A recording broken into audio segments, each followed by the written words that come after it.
Welcome everyone. Today we're delving into an essential topic which is amoebiasis, also known as amoebic dysentery. It is an intestinal infection caused by a tiny parasite called Entamoeba histolytica. Let's dive into the world of this microscopic invader.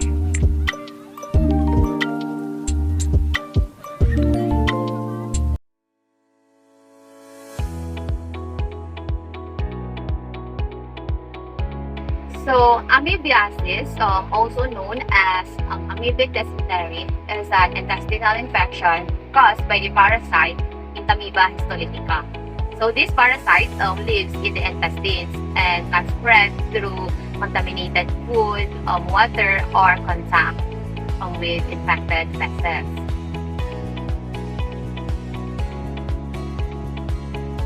So, let's proceed to their epidemiology. Amoebiasis is distributed worldwide, particularly in the tropics, most commonly in areas of poor sanitation. Entamoeba histolytica is a common diarrheal pathogen in return travelers. Long-term travelers' duration is greater than 6 months, are much more likely than short-term travelers, which is duration is less than 1 month to develop Entamoeba histolytica infection. Present immigrants and refugees from these areas are at risk. So outbreaks among men who have sex with men have been reported also. So people are greater risk for severe diseases are pregnant, immunocompromised, or receiving corticosteroids. And also severe diseases have also been reported among people with diabetes and those who consume alcohol. Additional information is that the World Health Organization estimates that there are about 15 million cases of amoebiasis each year, and that infection is responsible for about 100 deaths.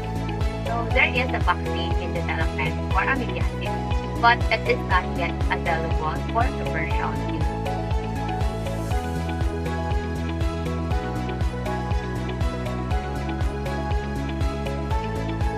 So let's proceed to the prevalence. So the prevalence of amoebiasis in the Philippines varies depending on the study and the population being studied. So a 2021 review of studies found a pooled prevalence of 21.68% among outpatients in Duhok City or Kurdistan region, which is in Iraq. Another study found a 11% seropositivity rate for Entamoeba histolytica among residents of 7 provinces in China. In an urban slum area in Manila also, a study using polymerase chain reaction found a prevalence of 10.2% for Entamoeba histolytica and 1.2% for Entamoeba dispar. So for the incidence is that due to the limitations in reporting and diagnosis, accurate data on the incidence of amoebiasis in the Philippines is difficult to obtain. However, the presence of parasites in the environment and the reported cases of invasive amoebiasis suggest that the disease is likely underreported.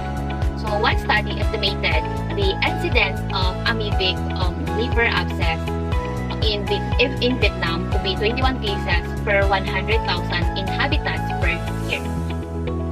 Next is the factors contributing to amoebiasis. Several factors contribute to the prevalence and incidence of amoebiasis in the Philippines, including first is poor sanitation and hygiene. So this allows the parasite to spread easily through contaminated food, water, and contact with infected feces. Second, crowded living conditions. This increases the risk of exposure to the parasite. And third is limited access to clean water. This forces people to rely on contaminated water sources for drinking and washing. And lastly is lack of education about the disease, which this prevents people from taking steps to prevent infection.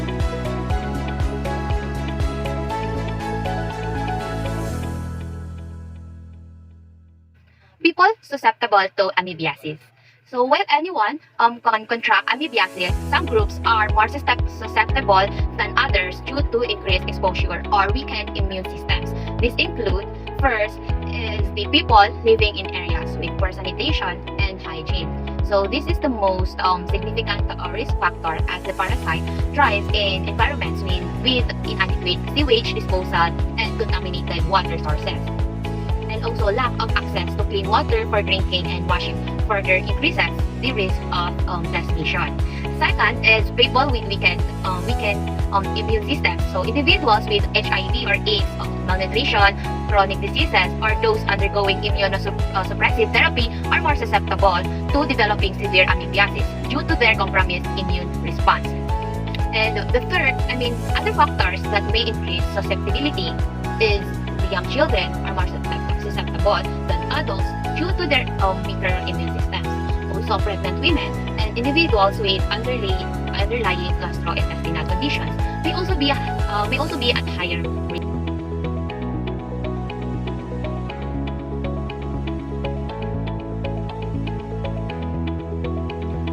So let's proceed to the source of infection. Amoebiasis caused by the parasite Amoeba histolytica primarily spreads through the fecal-oral route. This means that the parasites enter the body through the mouth, often unknowingly, and then travels to the intestines where it can cause infection. So here are the main sources of infection for amoebiasis. So first is contaminated food. So this is the most common source of infection, especially in areas with poor sanitation and hygiene. Fruits and vegetables can become contaminated with the parasites if they are grown in soil fertilized with human feces or washed with contaminated water. Food handlers also who are infected and do not wash their hands properly can contaminate food. Second is contaminated water. So drinking water contaminated with parasite is another major source of infection. So this can happen if water sources are polluted with sewage or if people drink untreated water from rivers, lakes, or wells. And the third, there are also direct contact with infected feces. So this can occur in areas with poor sanitation where children play in soil contaminated with human feces. It can also happen through sexual contact with an infected person. And there is also a indirect contact with infected feces. So this can happen through contact with objects or surfaces that have been contaminated with feces, such as doorknobs, toys, or towels. So it is important to wash hands thoroughly with soap and water after using the bathroom and before preparing or eating food.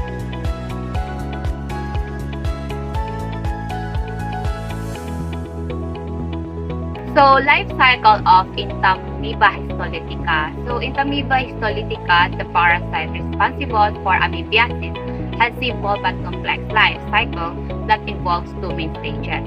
First stage is trophozoite. This is the active feeding stage of the parasite. It lives in the large intestine and feeds on bacteria and other debris.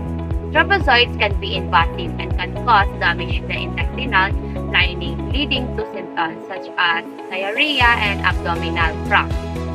So they can also replicate asexually by dividing into two daughter cells. So the second stage is the cyst.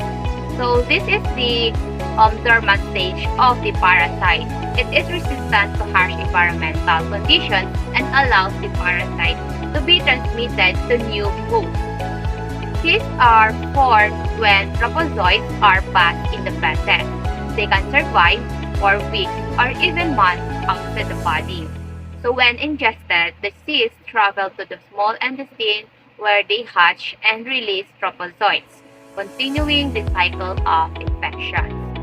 So here are the steps involved in the life cycle of Amoeba histolytica. So when the cyst of Amoeba histolytica reaches a cecum or lower part of ileum excitation occurs, an amoeba with 4 nuclei emerges and divides by binary fissions to form a trophozoite.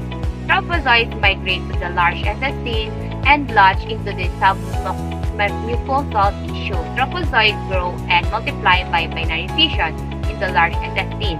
The trophozoite phase of life cycle is responsible for producing characteristic lesions of amoebiasis. Certain numbers of trophozoites are discharged into the lumen of the bowel and are transformed into cystic form. The cysts thus formed are unable to develop in the same host and therefore necessitate a transference to another susceptible host. The cysts are passed in the feces.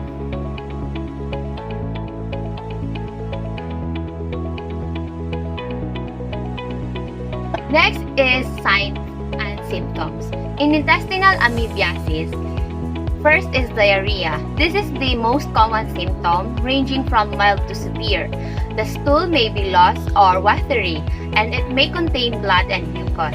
Second is abdominal pain and cramping. This is usually located in lower abdomen and may be accompanied by bloating and gas. Third is nausea and vomiting. These symptoms may occur especially in severe cases. And next is loss of appetite. This can lead to weight loss, particularly in children. And the next is the fever. This is not always present but may occur in more severe cases. In rectal urgency and tenesmus, this is a feeling of needing to have a bowel movement even when the rectum is empty. And lastly is the prolapsed rectum. In severe cases, the lining of the rectum may protrude from the anus, especially in children. In intestinal amoebiasis, if the parasite invades the bloodstream, it can spread to other organs, most commonly the liver. So this can lead to serious complications, including first is the liver abscess. So this is the most common complications of extraintestinal amoebiasis. It can cause pain, fever, chills, and jaundice. Second is lung abscess. This can cause cough, chest pain, and difficulty breathing.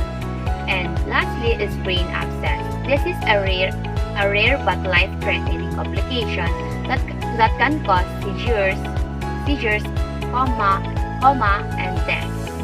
There are other possible symptoms also. First is fatigue.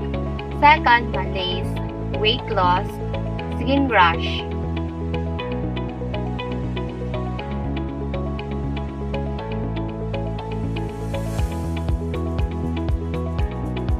So lastly, let's proceed to their prevention and treatment. In prevention, first is practice good hygiene. Wash your hands thoroughly with soap and water after using the bathroom, changing diapers, and before handling food. Use clean water for drinking, cooking, and washing dishes. In food safety, wash all fruits and vegetables thoroughly before eating them. Cook food to a safe temperature. Avoid eating raw or undercooked meat and seafood. And in the treatment, first is antibiotics. So the primary treatment for amoebiasis is medication, typically antibiotics such as metronidazole or tinidazole. So these medications are effective in killing the parasite and resolving symptoms. Second is home care. It is important to drink plenty of fluids to stay hydrated. Eat a bland diet. Avoid irritating the digestive system. Get plenty of rest. Additional medication may be needed to treat other symptoms such as pain relievers, anti-diarrheal medications, or medications to prevent dehydration.